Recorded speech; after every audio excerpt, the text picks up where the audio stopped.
क्या है आध्यात्म? दर्शन, चिंतन धारा, विद्या या संस्कृति की परंपरागत विरासत। आध्यात्म दर्शन यानी जीवन का शाश्वत सत्य। मानव जीवन से जुड़े शाश्वत सत्यों को जानिए और समझिए उपासक डॉक्टर सोहन राज तातेड़ से हमारे खास कार्यक्रम आत्मविज्ञान में। आत्मविज्ञान यानी सही दृष्टि, सही सोच। भाइयों और बहनों, मातृशक्ति को नमन। स्टूडियो में आपका हार्दिक स्वागत है, अभिनंदन है, सत्कार है। आत्मविज्ञान साइंस ऑफ द सोल कार्यक्रम के अंतर्गत हम आपको जो आपकी गलत विचारधारा है, जो आपका गलत चिंतन है, जो आपके नेगेटिव थॉट्स है, जो आपके नकारात्मक सोच है, उन सब को हम सकारात्मक सोच में बदलते हैं। आपको सम्यक दर्शन देते हैं, आपको सम्यक दृष्टि देते हैं, आपको सही रास्ता बताते हैं ताकि कि आप एक अच्छे इंसान बन सको। यही हमारे आत्मविज्ञान का मुख्य उद्देश्य है। ये सारा कार्य हम अलग अलग एपिसोड्स के माध्यम से करते हैं, अलग अलग विषयों के माध्यम से करते हैं। तो आज हमारा बहुत ही सुंदर विषय जो है वह है तेजस शरीर। भाई और बहनों, जैसा कि मैंने पूर्व के एपिसोड के अंदर बताया कि कोई भी जीवित प्राणी है वो शरीर से काम करता है। शरीर के बिना कार्य नहीं हो सकता है। और शरीर 5 तरह के होते हैं: औदारिक, वैक्रिय, आहारक, तेजस, कार्मण शरीर। आज हम तेजस शरीर की बात करेंगे, जिसको ल्यूमिनियस बॉडी कहा जाता है, जिसको इलेक्ट्रिक बॉडी कहा जाता है। और ये बहुत ही इम्पोर्टेंट शरीर है। हमारे 3 तरह के मन होते हैं। एक हमारा चेतन मन होता है। चेतन मन है हमारे इस स्थूल शरीर पर कार्य करता है। हमारा जो बाहर का जगत है वो सब का संचालन चेतन मन करता है, जो कि हमारे चित्त से जुड़ा हुआ होता है। और दूसरा होता है अवचेतन मन। अवचेतन मन में रूपांतरण होता है, ट्रांसफॉर्मेशन होता है। अवचेतन मन बहुत बड़ी फैक्ट्री है। सबसे बड़ी विश्व की फैक्ट्री अवचेतन मन है।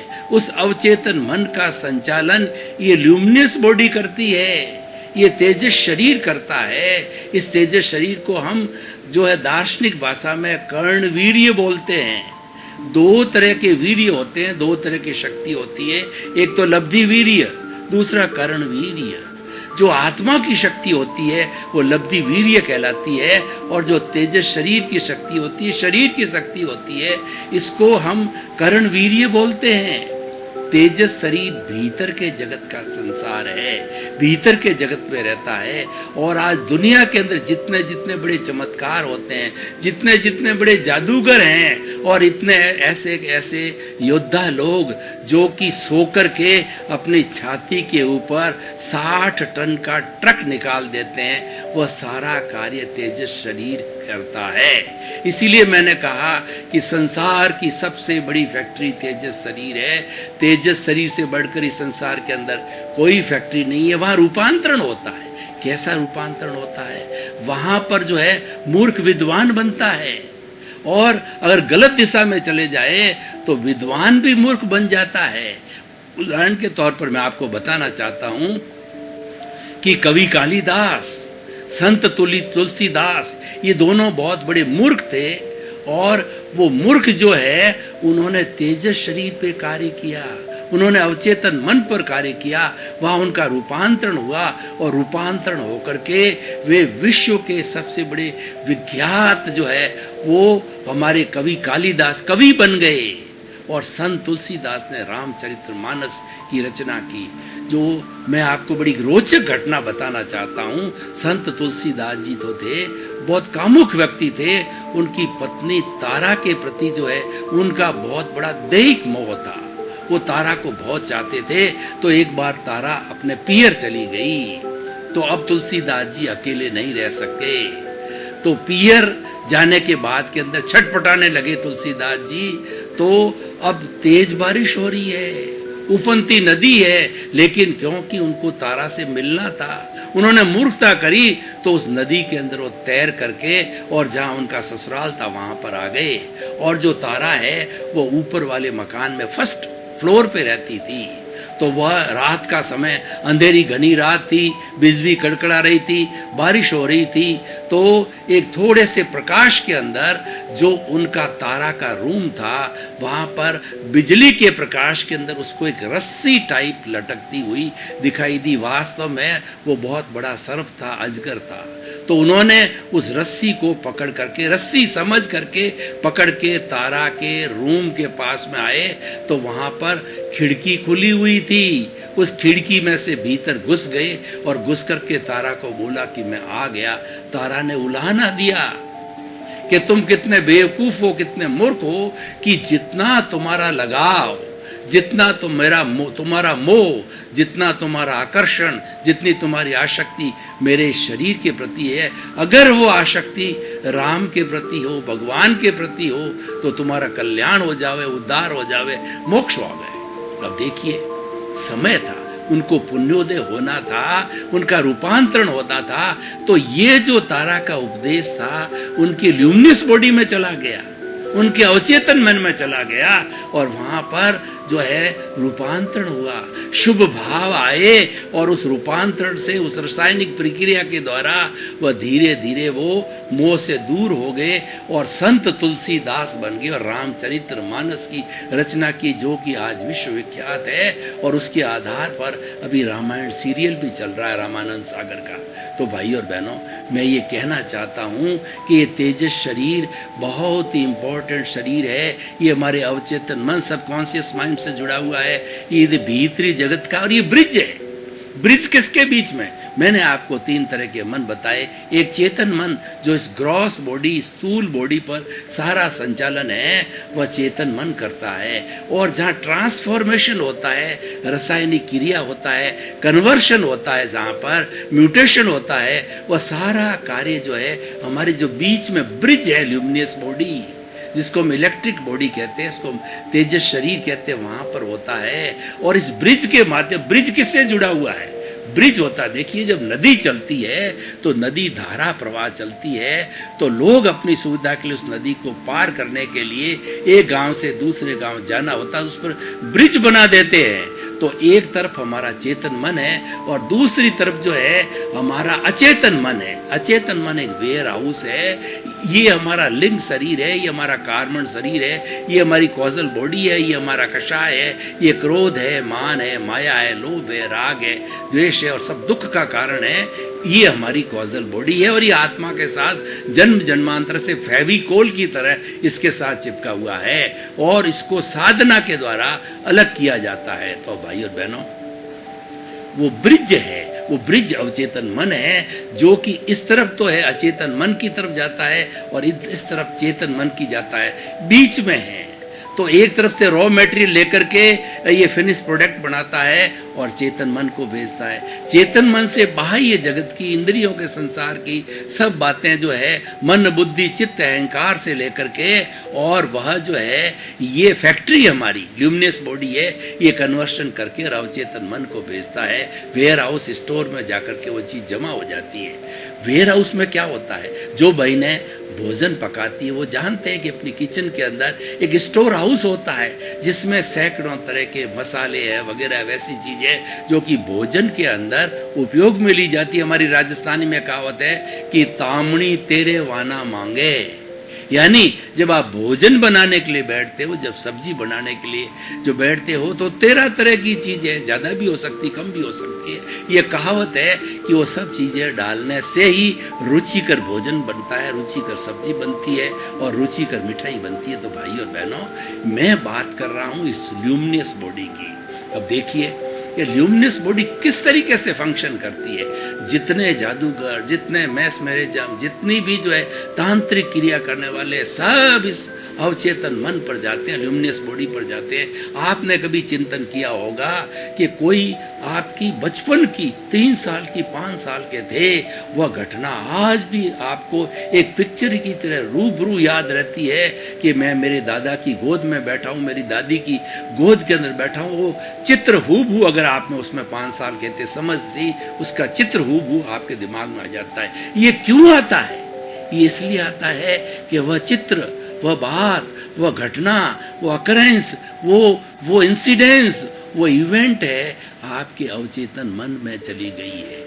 हम आपको बताना चाहते हैं कि अवचेतन मन ऐसी फैक्ट्री है कि आपको किसी मोबाइल की और किसी कॉपी की, किसी डायरी की आवश्यकता नहीं है। बड़े बड़े ऋषि मुनि क्या करते हैं, सारी बात जो है, जैसे हम कंप्यूटर के फोल्डर के अंदर डाटा को सेव करते हैं, तो वो सारी बातें जो है अवचेतन मन के अंदर फिट कर देते हैं। जैसे किसी को 4 बजे, पुराने जमाने में क्या था कि किसी को 4 बजे उठना था तो अवचेतन मन के अंदर ये बात फिट कर दी जाती। वो एक वॉच का काम करती थी, वो बायोलॉजिकल जो है क्लॉक का काम करती थी, और अवचेतन मन एग्जैक्ट 4 बजे आपको उठा देता था। ये घड़ियों का और ये समय का और ये विधान तो सब बाद में हुआ। पुराने जमाने के अंदर इन चीज़ों का ही उपयोग किया जाता था और इस शरीर को एक लेबोरेटरी बना के ही कार्य किया जाता था। और बड़े बड़े ऋषि मुनि योगी जो बड़ी तपस्या करते थे, वो शरीर को लेबोरेटरी बना करके वो मुक्ति को प्राप्त होते थे। मुक्ति प्राप्त की जाती है, और मुक्ति को प्राप्त करने के लिए शरीर को लेबोरेटरी बनाना पड़ता है। उसे हमें ल्यूमिनियस बॉडी, हमें तेजस शरीर और अवचेतन मन तक जाना ही पड़ेगा, और कोई रास्ता नहीं है, क्योंकि सारा कन्वर्शन, सारी फैक्ट्री वहाँ, सारा रॉ मटेरियल से फिनिक्स प्रोडक्ट बनने का सारी प्रक्रिया वहीं होती है। अब ये प्रक्रिया किस तरीके से होती है, मैं आपको ये उदाहरण के तौर पर एग्जैक्टली बताना चाहता हूँ। हमारा अचेतन मन है जो कि भावनाओं से, या जो जैन सिद्धांत के अनुसार 8 तरह के कर्मों का पुलिंदा है। ज्ञानावर्णीय, दर्शनावर्णीय, वेदनीय, मोहनीय, आयुष्य, नाम, गोत्र और अंतरा, इसकी 148 प्रकृतियां हैं। और ये कर्म समय पर उदय में आता है, समय पर इसका प्रारंभ होता है, हर क्षण उदय रहता है पुण्य और पाप का। जब वो उदय पैदा होता है, यानी वह उदय जो पैदा होता है, जो ये कराती है सारी आत्मा है, आत्मा से जुड़ा हुई है, कार्बन शरीर। अब जो है उस कार्बन शरीर से किसी भी कर्म का जो है शुभ और अशुभ का, अभी हम आपको बताना चाहते हैं कि शुभ कर्म का उदय हुआ, पुण्योदय का उदय मान लीजिए।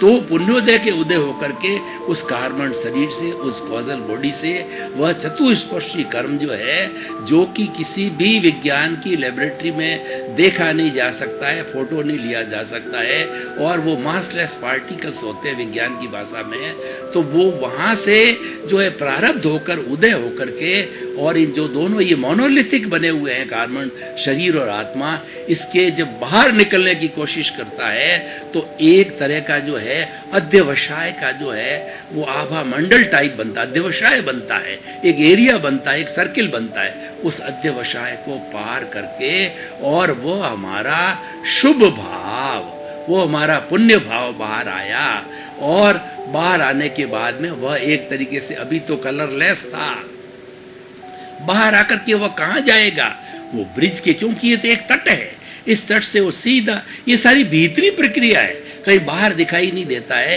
ये सीधा जो स्पर्श करेगा वो तेजस शरीर को स्पर्श करेगा, अवचेतन मन को स्पर्श करेगा, तो अवचेतन मन जो है वह वो भावों को और साथ साथ के अंदर वो पुद्गलों का भी काम लेता है। तो वहाँ पर जो कलरलेस हमारे लेशियाएं थी वो कलर्ड लेशिया बन जाती है। वो लेशिया की मुख्य जो है 8 कैटेगरी है। जैसे मुख्य जो कलर होते हैं वो लिमिटेड 5 तरह के कलर होते हैं, तो ये 8 तरह की लेशियाएं होती है, और ये असंख्य अनंत जो है वो वर्गीकरण इसका अलग अलग मिश्रण से होता रहता है। पर मुख्य जो है ये हमारी जो 6 तरह की लेशियाएं होती है। कृष्ण नील कापोत और शुभ लेशिया है, तो मैं शुभ लेशिया की बात कर रहा हूँ। शुभ भाव आ रहा है, पुण्योदय का आ रहा है, तो तेजो पद्म और शुक्ल लेशिया वो कलरफुल हो जाती है। वो कैसे कलर होते हैं, ब्राइट चमकते हुए कलर में कन्वर्ट हो जाता है। अगर हमारा भाव कैसा है उसको देखना पड़ेगा। तो सबसे पहले हमारी तेजो लेशिया, अगर भाव जो है वो तेजोलेशिया का भाव है, तो तेजोलेशिया जो है वह जब हमारा सूर्योदय होता है और लालिमा आती है, ब्राइट कलर की जो लालिमा सूर्योदय के समय के अंदर अरुण कल की अरुणिमा होती है, उस कलर का होता है। और ये जो है हमें शांति प्रदान करता है तेजोलेशिया, ये इसका लक्षण है। अगर शुभ पुण्योदय है, यानी हमारी तरक्की का काम है, या हमें किसी तरह का ऐश्वर्य पद या प्रतिष्ठा मिलने वाली है, तो हमारी ये तेजोलेशिया है हमें शांति भीतर पैदा करेगी। और दूसरी लेशिया होती है पद्मलेशिया, ये चमकता हुआ हल्दी का ब्राइट जो है येलो कलर होता है, ये हमें आनंद की अनुभूति कराता है। कई बार क्या होता है कि भीतर से हमारे शुभ भाव आते हैं, पुण्योदय के भाव आते हैं, तो हमको एक बड़ा सा अच्छा सा आनंद और शांति की अनुभूति होता है। इसका मतलब भीतर से जो है हमारा जो पुण्योदय का उदय हो रहा है, प्रारब्ध होता है। और तीसरी शुभ लेशिया होती है, वो शुक्ल लेशिया होती है। ये बहुत बड़े ऋषि मुनियों के आती है और ये ब्राइट वाइट कलर की होती है और ये आत्मा की प्योरिटी से जुड़ा हुआ बड़े पहुंचे पहुंचे संत मुनि, या कहना चाहिए भगवान महावीर जैसे, कृष्ण जैसे, राम जैसे, शंकराचार्य जैसे और बड़े बड़े महात्मा गांधी और विवेकानंद जैसे महापुरुष होते हैं और रामकृष्ण परमहंस जैसे पुरुष होते हैं। उनके ये जो शुभ लेशिया है ब्राइट वाइट कलर की, बाकी रेयर होती है क्योंकि ये प्योरिटी से जुड़ी होती है और जिसके लगातार रहती है।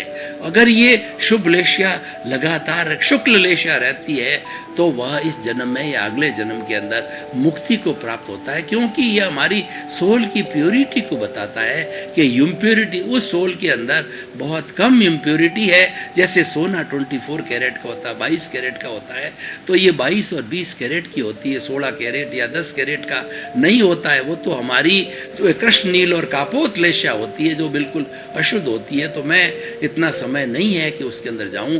तो ये शुभ भाव कन्वर्ट हो गए तेजो पद्म शुक्ल लेशिया से। अब क्या होता है, देखिए कन्वर्शन हो गया फैक्ट्री के अंदर, हमारे तेजस शरीर के अंदर, और कन्वर्शन होने के बाद उससे जो है हमारा सिस्टम जो जुड़ा हुआ है, ये हमारा चेतन मन कहिए, हमारा ग्रॉस बॉडी कहिए, उससे उनका टच होता है। इसका मालिक होता है चित्त, ग्रॉस बॉडी का मालिक चित्त होता है।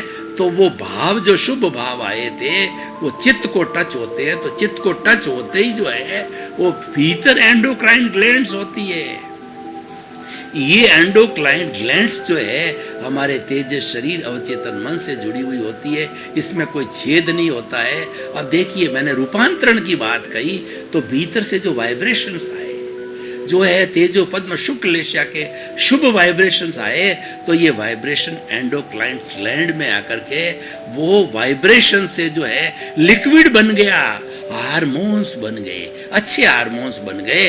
और चित्त की प्रेजेंस है, क्यों मालिक चित्त है, मालिक ही ऑर्डर देता है, तो वो सारे हार्मोन्स हार्मोन्स है पूरे ब्लड के अंदर सर्कुलेट हो गए। सारी हमारी जो है कोशिकाओं के अंदर जो है हार्मोन्स वो सर्कुलेट होते गए, और वही जाकर के जो है हार्मोन्स हमारे विचार बनाता है। इसीलिए कहा गया है जैसा भाव वैसा विचार, जैसा विचार वैसा आचार, जैसा आचार वैसा व्यक्तित्व, और जैसा व्यक्तित्व वैसा पहचान होती है व्यक्ति की।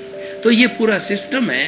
तो आगे जाके हमारी विचार बने, हमारी ये थॉट्स बने, और थॉट्स जो है हमारे इस चित्त के अंदर फिर जो बुद्धि के माध्यम से, बुद्धि चित्त बुद्धि अहंकार, जो मन बुद्धि चित्त अहंकार पूरा सिस्टम जो हमारे जो इस अचेतन मन के साथ जुड़ा हुआ है, ग्रॉस बॉडी के साथ में जुड़ा हुआ है, वो सारे विचार जो है चले तो थे अचेतन मन से और आए थे अवचेतन मन में, और अवचेतन मन से हमारी ग्रॉस बॉडी के अंदर आ गए, कॉन्शियस माइंड के अंदर आ गए, और वो परिणित हो गई।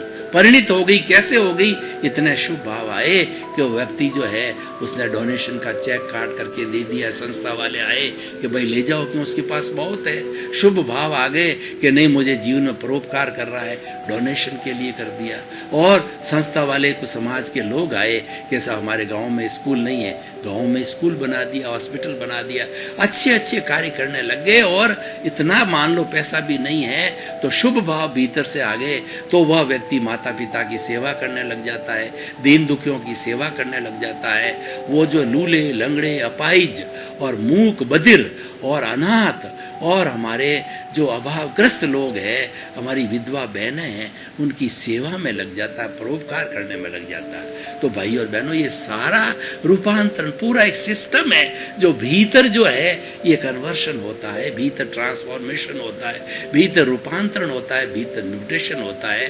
तो ये सारा हमारा तेजस शरीर है। अब एक तेजस शरीर की बहुत बड़ी एप्लीकेशन मैं बताना चाहता हूँ कि देखिए कि कोई व्यक्ति इस दुनिया के अंदर अमर नहीं है।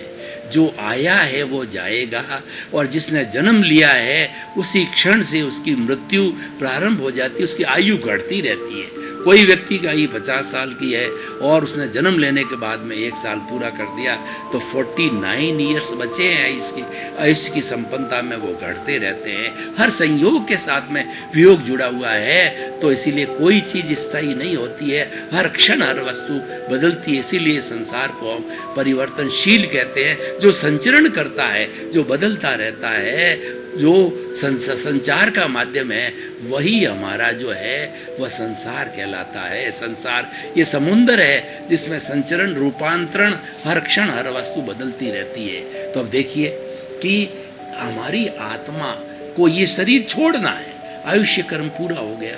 अब हमारे भीतर जो शुद्ध फॉर्म में, प्योर फॉर्म के अंदर भगवान है, ईश्वर है, मूल आत्मा है, वह जो है ज्ञाता दृष्टा है, वो अमूर्त है, उसके कोई शरीर नहीं है, वो अनंत ज्ञान वाला है, अनंत दर्शन वाला है, अनंत शक्ति वाला, अनंत सुख का भंडार है, वो सच्चिदानंद है। उसकी क्वालिटी सैकड़ों असंख्य उसकी क्वालिटी, असंख्य उसके गुण है। मैं उस गहराई में नहीं जाना चाहता हूँ।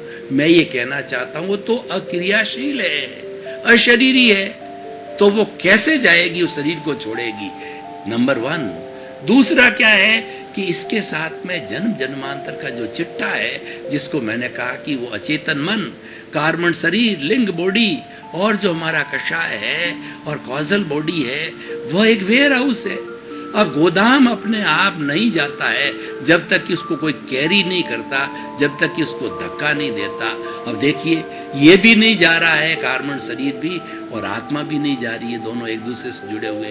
तो अभी दूसरा शरीर कैसे धारण करे? तो उस कंडीशन के अंदर जो इनर्शिया देने, मोमेंटम ऑफ इनर्शिया, जिन लोगों ने साइंस पढ़ी है तो किसी चीज को जब मोमेंट ऑफ इनर्शिया दिया जाता है तो वो चीज भागने लग जाती है। जितना force to the every action there is equal and opposite reaction, तो जितना एक्शन लिया जाता है उतना रिएक्शन है, वो चीज जाने लगती है। तो धक्का देता है तेजस शरीर, लूमिनियस बॉडी जब धक्का देती है तो ये तीनों साथ वहां से निकल करके, और एक समय, 2 समय, 3 समय, 4 समय, ये नॉन कैलकुलेटिव है, पलक झपते हैं जितने में हमारे असंख्य समय निकल जाता है। कहने का अर्थ ये है कि वह नेग्लिजिबल टाइम के अंदर वह आत्मा जो है हमारा शुद्ध रूप का आत्मा, और उसके साथ में जो विभाव है, अशुद्धि कार्बन शरीर है, कॉजल बॉडी है, ये दोनों, और तीसरा तेजस शरीर, ये तीनों मिलकर के दूसरी माँ के गर्भ के अंदर जहाँ उनका आयुष्य बंधा हुआ होता है, और उस पर्टिकुलर समय के अंदर, पर्टिकुलर स्थान के ऊपर, पर्टिकुलर माँ के गर्भ के अंदर वह भ्रूण आकर के बन जाता है। तो इस तरीके से वो तीनों मिलकर के वहाँ जन्म लेते हैं, और फिर जो है 9 महीने बाद वो बच्चा बनता है। तो ये प्रक्रिया हर जन्म के अंदर चलती रहती है। भाई और बहनों, आपका बहुत बहुत धन्यवाद। आप हमारा आत्मविज्ञान कार्यक्रम बराबर देख रहे हो, देखते रहिए। आप आत्मविज्ञान कार्यक्रम की आत्मा हो, आत्मविज्ञान कार्यक्रम बराबर देखते रहोगे तो आपको बदलने का पूरा अवसर मिलेगा, क्योंकि आपको सुंदर सुंदर सूत्र, टिप्स, बातें, व्याख्याएं आपको बताई जाएगी, तो आपका रूपांतरण होता रहता है। क्योंकि हमारा उद्देश्य है सर्वे भवन्तु सुखिनः, सर्वे भवन्तु निरामया। इसी क्रम में आपका जीवन आनंदमय हो, मंगलमय हो। आपके प्रति बहुत बहुत शुभकामनाएं। क्या है आध्यात्म? दर्शन, चिंतन धारा, विद्या या संस्कृति की परंपरागत विरासत। आध्यात्म दर्शन यानी जीवन का शाश्वत सत्य। मानव जीवन से जुड़े शाश्वत सत्यों को जानिए और समझिए उपासक डॉक्टर सोहन राज तातेड़ से हमारे खास कार्यक्रम आत्मविज्ञान में। आत्मविज्ञान यानी सही दृष्टि, सही सोच।